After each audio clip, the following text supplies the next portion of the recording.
सर्वेभ्यः नमो नमः। सर्वेषां सप्तमी कक्षायाः छात्राणाम् अस्मिन् CBSE संस्कृतशिक्षणे स्वागतमस्ति, अभिनन्दनमस्ति। छात्राः, अद्य वयम् अस्माकं रुचिरा इति संस्कृतपाठ्यपुस्तकस्य प्रथमं पाठं पठामः। अस्माकं प्रथमपाठस्य नाम अस्ति सुभाषितानि। अस्मिन् भागे वयं सुभाषितानि पाठस्य अन्तर्गते आगतानि सर्वाणि श्लोकानि, तेषां श्लोकानां वयम् अर्थं ज्ञास्यामः। तर्हि सर्वप्रथमम् अस्माकं मनसि प्रश्नः आगच्छति, सुभाषितानि इति शब्दस्य कः अर्थः भवति। सुभाषितानि इति शब्दस्य अर्थः भवति शोभनानि वचनानि, अर्थात् यानि वचनानि अस्माकं जीवनं श्रेष्ठतरं कुर्वन्ति तानि वचनानि सुभाषितानि भवन्ति। जो वचन, जो बातें हमारे जीवन को श्रेष्ठ से श्रेष्ठ बनाती हैं, हमारे जीवन में त्याग, क्षमा, सत्य आदि नैतिक गुणों का विकास करते हैं, वो सारी बातें ही सुभाषितानि कहलाती है। इस पाठ में हम कुछ श्लोक पढ़ेंगे, वो सारे ही श्लोक हमारे जीवन के लिए बहुत उपयोगी हैं। तो आइए प्रारंभ करते हैं हम हमारा पाठ सुभाषितानि। सर्वप्रथम इस पाठ के सभी श्लोकों का हम सस्वर वाचन करेंगे। आप भी मेरे साथ वाचन करने का प्रयास कीजिए। पृथिव्यां त्रीणि रत्नानि जलमन्नं सुभाषितं मूढैः पाषाणखण्डेषु रत्नसंज्ञा विधीयते। सत्येन धार्यते पृथ्वी, सत्येन तपते रविः, सत्येन वाति वायुश्च, सर्वं सत्ये प्रतिष्ठितं। दाने तपसि शौर्ये च, विज्ञाने विनये नये, विस्मयो नहि कर्तव्यो बहुरत्ना वसुन्धरा। सद्भिरेव साहासीत, सद्भिः कुर्वीत संगतिं, सद्भिर्विवादं मैत्रीं च, नासद्भिः किंचिदाचरेत्। धनधान्ये प्रयोगेषु, विद्यायाः संग्रहेषु च, आहारे व्यवहारे च, त्यक्तलज्जः सुखी भवेत्। क्षमावशी कृतिर्लोके, क्षमया किं न साध्यते। शान्तिक्रगः करे यस्य, किं करिष्यति दुर्जनः। आगच्छन्तु वयम् एतेषां श्लोकानाम् अर्थं जानीमः। प्रथमः श्लोकः अस्ति, पृथिव्यां त्रीणि रत्नानि जलमन्नं सुभाषितं मूढैः पाषाणखण्डेषु रत्नसंज्ञा विधीयते। अस्य श्लोकस्य शब्दार्थः पृथिव्याम् अर्थात पृथ्वी पर, सुभाषितम मतलब सुंदर वचन, मूढ़ैः मूर्ख लोगों के द्वारा, पाषाण खंडेशु अर्थात पत्थर के टुकड़ों में, विधीयते का मतलब की जाती है। देखिए इस श्लोक का अर्थ है, पृथिव्यां त्रीणि रत्नानि, इस पृथ्वी पर तीन ही रत्न हैं। रत्न अर्थात श्रेष्ठ वस्तुएं, बहुमूल्य वस्तुएं केवल तीन ही हैं, वो हैं जलम, अन्नम और सुभाषितम अर्थात सुवचन, सुंदर वचन। जल, अन्न और सुंदर वचन, ये तीन ही इस धरती पर रत्न हैं। मूढ़ैः पाषाण खंडेषु, परंतु मूर्ख लोगों के द्वारा पत्थर के टुकड़ों में रत्नों की संज्ञा की जाती है, अर्थात मूर्ख लोग पत्थर के टुकड़ों को रत्नों का नाम देते हैं। संज्ञा करने का मतलब होता है नाम देना। वे सभी लोग मूर्ख होते हैं जो हीरा, पन्ना, मोती, माणिक इत्यादि जो पत्थर के टुकड़े होते हैं उनको रत्न कहते हैं। वास्तव में रत्न तो तीन ही हैं, जल, अन्न और सुंदर वचन। फिर से इसका अर्थ एक बार देखिए, इस पृथ्वी पर केवल तीन ही रत्न हैं, जल, अन्न और सुंदर वचन, परंतु मूर्ख लोग पत्थर के टुकड़ों को ही रत्नों का नाम देते हैं। अब इस श्लोक में से कुछ प्रश्न हैं। पहला प्रश्न है, पृथिव्यां कति रत्नानि? त्रीणि रत्नानि। मूढ़ैः केषु रत्न संज्ञा विधीयते?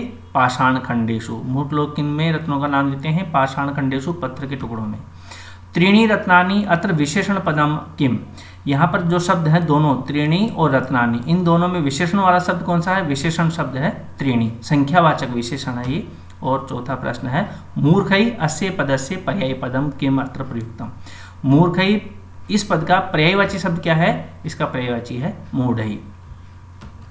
द्वितीय श्लोक है सत्येन धार्यते पृथ्वी सत्येन तपते रवि सत्येन वाति वायुश्च सर्वं सत्ये प्रतिष्ठितम। शब्दार्थ, धार्यते का अर्थ होता है धारण की जाती है, रवि मतलब सूर्य, वाति मतलब वहति, और प्रतिष्ठितम का मतलब स्थित।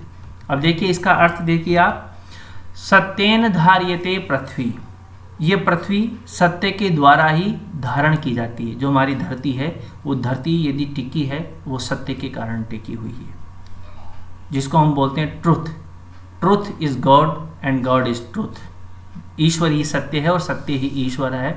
तो इस सत्य पर ही ये पृथ्वी टिकी हुई है।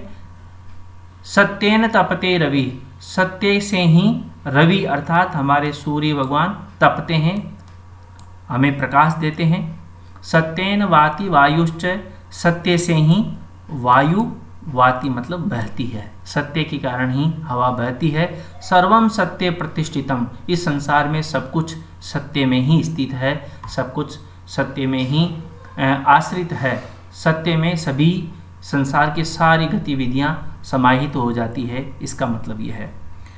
पुनरेकवारम अस्य श्लोकस्य अर्थम पश्यन्तु। सत्य ही पृथ्वी को धारण करता है, सत्य से ही सूर्य तपता है, सत्य से ही वायु बहती है, सब कुछ सत्य में ही स्थित है।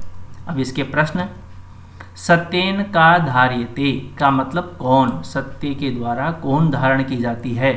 उत्तर होगा पृथ्वी।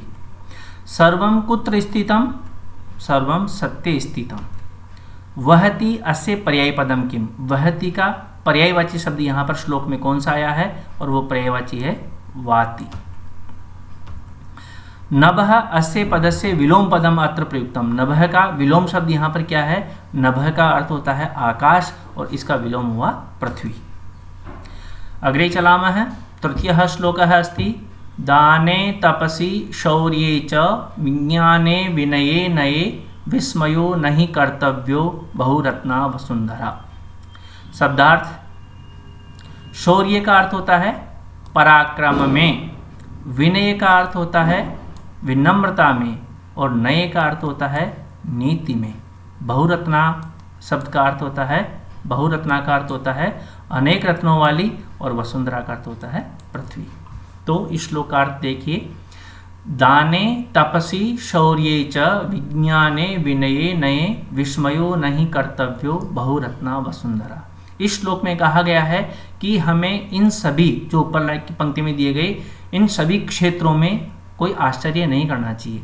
दान में किसी बहुत बड़े दानी को देख करके आश्चर्य नहीं करना चाहिए, तपस्या में, पराक्रम में, विज्ञान में कोई बहुत बड़े वैज्ञानिक को देख करके हमें आश्चर्य नहीं करना चाहिए, विनम्रता में, और नए का मतलब नीति, जो नीति की बातें बताई जाती है उनमें हमें विस्मय नहीं कर्तव्य, हमें आश्चर्य नहीं करना चाहिए, विस्मय नहीं करना चाहिए।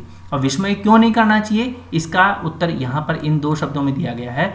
हमें इन सब में विस्मय या आश्चर्य इसलिए नहीं करना चाहिए क्योंकि ये हमारी धरती अनेक रत्नों वाली है। यहाँ पर एक से बढ़कर एक श्रेष्ठ रत्न इस धरती पर भरे पड़े हैं, श्रेष्ठ रत्न इस धरती पे मिलते हैं। इसलिए हमें किसी भी क्षेत्र में कुछ भी अजीब देख करके हमें आश्चर्य नहीं करना चाहिए। अर्थ देखिए, दान में, तपस्या में, पराक्रम में, विज्ञान में, विनम्रता में और नीति में आश्चर्य नहीं करना चाहिए क्योंकि यह पृथ्वी अनेक रत्नों वाली है। पृथ्वी पर बहुत सारे रत्न हैं। प्रश्न, बहुरत्ना का भवति, अनेक रत्नों वाली कौन होती है? उत्तरम अस्ति वसुंधरा। दाने किम न कर्तव्यम, दाने विस्मयः न कर्तव्यम। कुत्र विस्मयः न कर्तव्यः? दाने तपसि शौर्ये विज्ञाने विनये नये विस्मयः न कर्तव्य। इन सभी क्षेत्रों में हमें विस्मय नहीं करना चाहिए, आश्चर्य नहीं करना चाहिए। पराक्रमे अस्य पदस्य समानार्थकम पदम किम, पराक्रमे का समानार्थक यानी पर्यायवाची शब्द यहाँ पर श्लोक में कौन सा आया है? श्लोक में आया है शौर्य। अग्रे चलामः। चतुर्थः श्लोकः अस्ति सद्भिरेव सहासीत सद्भिः कुर्वीत संगतिं सद्भिर्विवादं मैत्रीं च न असद्भिः किंचिदाचरेत्। सर्वप्रथमम शब्दार्थः। सद्भिः का अर्थ होता है सज्जनों के साथ। आसीत मतलब बैठना चाहिए। अभी आसीत शब्द यहाँ पर नहीं स्पष्ट नहीं आया। यहाँ पर देखिए ये इसके साथ मिला हुआ शब्द है, अर्थात यहाँ पर संधि है। सहासीत में दो शब्द हैं, सह और आसीत। आसीत मतलब बैठना चाहिए, कुर्वीत मतलब करनी चाहिए, विवादम मतलब वाद विवाद। असद्भि का अर्थ होता है, सद्भि का विलोम शब्द होता है असद्भि, अर्थात दुर्जनों के साथ। न किंचित आचरेत, कुछ भी व्यवहार नहीं करना चाहिए। यहाँ पर किंचित आचरेत को मैंने प्लस लगा के अलग लिखा है। ये शब्द जब मिलाएंगे या संधि करेंगे तो ये बनेगा किंचित आचरेत। इसी का ही दो शब्द जो इसमें हैं वो यहाँ पर इस प्रकार से लिखे गए हैं, किंचित आचरेत। अब देखिए हम इस श्लोक का अर्थ समझते हैं। सद्भिरेव सहासीतः, सद्भिरेव अर्थात सज्जनों के साथ ही बैठना चाहिए। सद्भि कुर्वीत संगतिम, सज्जनों के साथ ही संगति करनी चाहिए। सद्भिर्विवादम मैत्रीम च, सज्जनों के साथ ही वाद विवाद और मित्रता करनी चाहिए।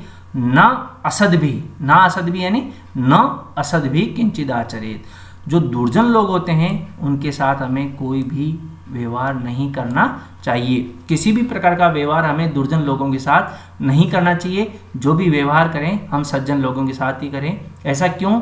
ऐसा इसलिए कि दुर्जन व्यक्ति आपके साथ कोई भी हानि कर सकता है, आपको कोई भी नुकसान पहुंचा सकता है। इसलिए दुर्जनों से हमें दूर ही रहना चाहिए। इसलिए कहा गया ना कि दुष्ट लोगों की न दोस्ती अच्छी है न दुश्मनी अच्छी है। न उनसे दोस्ती करनी चाहिए न उनसे दुश्मनी करनी चाहिए, बल्कि तटस्थ रहना चाहिए। एक बार फिर से इस श्लोक का अर्थ देखिए। सज्जन लोगों के साथ ही बैठना चाहिए, सज्जन लोगों की ही संगति करनी चाहिए, सज्जनों के साथ ही वाद विवाद और मित्रता करनी चाहिए, दुर्जनों के साथ कोई व्यवहार नहीं करना चाहिए। मैं समझता हूँ आपको श्लोक समझ में आ गए होंगे इसका अर्थ। अब देखिए इसमें से हम प्रश्न देखते हैं। कहीं संगतिम कुर्वीत, किन के साथ हमें संगति करना चाहिए? तो इसका उत्तर होगा सद्भि, सज्जनों के साथ। कहीं किंचित न आचरेत, किन के साथ कोई आचरण नहीं करना चाहिए? इसका विलोम, जो सज्जनों का जो विलोम था असद्भि, ये इसका उत्तर हो जाएगा असद्भि। श्लोक से प्रथम पंक्तौ क्रियापदम किम, जो पहली पंक्ति है यानी सद्भिरेव सहासीत सद्भि कुर्वीत संगतिम, इस श्लोक में क्रिया शब्द कौन सा है? यहाँ पर क्रिया शब्द दो है, आसीत और कुर्वीत। इन दोनों में से आप कोई भी लिख सकते हैं और इसका जो है उत्तर कुर्वीत या आसीत, दोनों इसका उत्तर सही है। शत्रुताम अस्य पदस्य विलोम पदम प्रयुक्तम, शत्रुताम का विलोम शब्द क्या है? हम सब जानते हैं शत्रुताम का विलोम है मैत्री। शत्रु का अर्थ होता है दुश्मनी और इसका विलोम होता है मैत्री यानी मित्रता। धन धान्ये प्रयोगेषु विद्यायाः संग्रहेषु च आहारे व्यवहारे च त्यक्त लज्जः सुखी भवेत्। देखिए धन धान्य प्रयोगेषु अर्थात धन और धान्य के प्रयोग में, आहारे अर्थात भोजन में, त्यक्त लज्जः अर्थात जिसने लज्जा या संकोच त्याग दिया, और भवेत् का मतलब होता है। देखिए धन धान्य प्रयोगेषु विद्यायाः संग्रहेषु च, धन और धान्य के प्रयोग में हमें धन का प्रयोग कैसे करना चाहिए, धान्य अनाज के साथ हमें किस प्रकार से जो है अनाज का संग्रह करने में या अनाज का प्रयोग करने में हमें क्या सावधानी रखनी चाहिए या किस प्रकार से उसका व्यवहार करना चाहिए। विद्यायाः संग्रहेषु, विद्या को इकट्ठा करने में, संग्रह करने में यानी विद्या प्राप्त करने में, आहार में अर्थात भोजन में, और व्यवहार में और हमारे आपसी व्यवहार में, त्यक्त लज्जः जिस व्यक्ति ने लज्जा या संकोच का त्याग कर दिया है, अर्थात इन सारे कार्यों में जिसने भी लज्जा या संकोच का त्याग कर दिया है वही व्यक्ति सुखी भवेत्, वही व्यक्ति सुखी होता है। अब इसको समझिए कैसे लज्जा का त्याग कर दिया। धन धान्य, धन का लेना और देना हमें किसके साथ करना है, कैसे इकट्ठा करना है, धन संचय में क्या करना है, इसमें हमारे मन में कोई किसी प्रकार का संदेह नहीं होना चाहिए। ऐसे ही धान्य के प्रयोग में, अनाज के प्रयोग में जो जब समय आता है, प्राचीन काल में क्या होता है, पूरे वर्ष भर का अनाज एक विशेष समय पर इकट्ठा कर लिया जाता था। जब फसल कट करके घर आती थी तो उस समय व्यक्ति को संकोच नहीं करना चाहिए, अर्थात अनाज हमें एकत्रित करना तो करना ही है। इनके प्रयोग में विद्या इकट्ठी करने में हम सब जानते हैं, जब हम विद्या अध्ययन करते हैं तो उस समय हमारे मन में कोई लज्जा नहीं रहनी चाहिए, कोई संकोच नहीं रहना चाहिए। जो भी हमारे मन में संदेह है हमें उन संदेह को दूर करना चाहिए। उसी प्रकार भोजन में और लोगों के साथ व्यवहार करने में हमें किसी प्रकार का जो लज्जा का भाव मन में नहीं रखना चाहिए, कोई संकोच का भाव नहीं रखना चाहिए। और जो ऐसा करता है वही व्यक्ति हमेशा सुखी होता है। धन और अनाज के प्रयोग में, विद्या का संग्रह करने में, भोजन में और सामान्य व्यवहार में जिसने लज्जा या संकोच का त्याग कर दिया वही सुखी होता है। इस श्लोक का अर्थ है। प्रश्नः कः सुखी भवति, कौन सुखी होता है? त्यक्त लज्जा है, जिसने लज्जा का त्याग कर दिया है वही सुखी होता है। दूसरा प्रश्न है कस्याः संग्रहेषु त्यक्त लज्जा सुखी भवेत्, किसके संग्रह में जिसने लज्जा का त्याग कर दिया है वह सुखी होता है। संग्रह किसका किया जाता है? विद्या का। विद्यायाः। दुखी इति पदस्य विलोम पदम किम, दुखी का विलोम शब्द क्या है? दुखी का विलोम शब्द है सुखी। भोजने अस्य पदस्य पर्याय पदम प्रयुक्तम, भोजने इसका पर्यायवाची शब्द कौन सा है? भोजने का मतलब होता है आहारे, आहार में यानी भोजन में, तो इसका उत्तर होगा आहारे। क्षमा वशी कृतिर्लोके क्षमया किम न साध्यते शांति खड्गः करे यस्य किम करिष्यति दुर्जनः। देखिए इस श्लोक के शब्दार्थ देखते हैं। वशी कृति का अर्थ होता है वश में करने वाली, साध्यते अर्थात सिद्ध होता है या सफल होता है, शांति खड्गः यानी शांति की तलवार, करे का मतलब होता है हाथ में, कर शब्द जिसका मतलब होता है हाथ, इसकी सप्तमी विभक्ति है इसलिए इसका अर्थ हुआ हाथ में। अब अर्थ देखिए, क्षमा वशी कृतिर लोके, लोके अर्थात इस संसार में क्षमा ही दूसरों को वश में करने का साधन है या दूसरों को वश में करने वाली है। कहने का अभिप्राय क्या है? कोई भी व्यक्ति को हम क्षमा करके उसे अपने वश में कर लेते हैं, उसको अपना मित्र बना लेते हैं। जो क्षमा करता है उसके सभी मित्र बन जाते हैं। आगे लिखा है क्षमया किम न साध्यते, क्षमा से हम क्या क्या सिद्ध नहीं कर सकते हैं, अर्थात क्षमा से हम सब कुछ प्राप्त कर सकते हैं, सब कुछ सिद्ध कर सकते हैं। शांति खड्गः करे यस्य, करे मतलब हाथ में, यस्य मतलब जिसके, जिसके हाथ में शांति की तलवार होती है, अर्थात जो मन में शांति चाहता है, जो दूसरों के साथ शांतिपूर्ण व्यवहार चाहता है, तो किम करिष्यति दुर्जनः, उस व्यक्ति का जो दुर्जन व्यक्ति है वह क्या करेगा? उस व्यक्ति का दुर्जन व्यक्ति कुछ भी नहीं कर सकता है, अर्थात दुर्जन उसको कोई नुकसान ही नहीं पहुंचा सकता है। साधारण शब्दों में यदि हम समझे तो यदि हम दूसरों के साथ शांति चाहते हैं, हम दूसरों के साथ जो है मित्रता का व्यवहार करना चाहते हैं या मित्रता चाहते हैं, तो कोई भी व्यक्ति हमको हानि नहीं पहुंचा सकता है। ये इस श्लोक का अर्थ है। अब देखिए एक बार इसका अर्थ फिर से, संसार में क्षमा दूसरों को वश में करने का साधन है। क्षमा से क्या सिद्ध नहीं होता, अर्थात सब कुछ सिद्ध हो सकता है। जिसके हाथ में शांति की तलवार होती है उसका दुर्जन व्यक्ति कुछ नहीं बिगाड़ सकता, उसका दुर्जन व्यक्ति कुछ भी नुकसान नहीं पहुंचा सकता। प्रश्न देखिए, लोके वशीकृति ही का, वश में करने वाली कौन है? आम सत्यम अस्ति, अस्य उत्तरम अस्ति क्षमा। शांति खड्गः कुत्र भवति, शांति की तलवार कहाँ पर होती है? करे, हाथ में होती है, करे। करिष्यति इति क्रियायाः कर्तृपदम किम, देखिए श्लोक में क्रिया ढूंढिए, करिष्यति क्रिया कहाँ है? यहाँ पर है। करिष्यति मतलब करेगा, कौन करेगा? दुर्जन। तो इसका कर्ता जो है, करिष्यति का कर्ता है दुर्जन। हम सब जानते हैं क्रिया को संपन्न करने वाला ही कर्ता होता है। संसारे अस्य पदस्य पर्याय पदम प्रयुक्तम, संसारे इसका पर्यायवाची शब्द श्लोक में कौन सा आया है? संसार का पर्यायवाची होता है लोक, और सप्तमी विभक्ति है तो लोके। यहाँ भी सप्तमी विभक्ति है संसारे और यहाँ भी सप्तमी विभक्ति है लोके, तो इसका पर्यायवाची शब्द हुआ लोके। इस प्रकार से विद्यार्थियों, हमने हमारे पहले पाठ के सभी श्लोकों का अर्थ समझ लिया है, श्लोकों का गायन कर लिया है और श्लोकों के मध्य मध्य विशेष प्रश्नों का हमने विवेचन कर लिया है। तो मैं समझता हूँ आप सभी को ये श्लोक बहुत अच्छे से समझ में आ गए होंगे। आप सभी का धन्यवाद। इसके बाद हम इस पाठ के अभ्यास कार्य लेकर के पुनः उपस्थित होंगे। तब तक के लिए सभी का धन्यवाद। आपका दिन मंगलमय हो।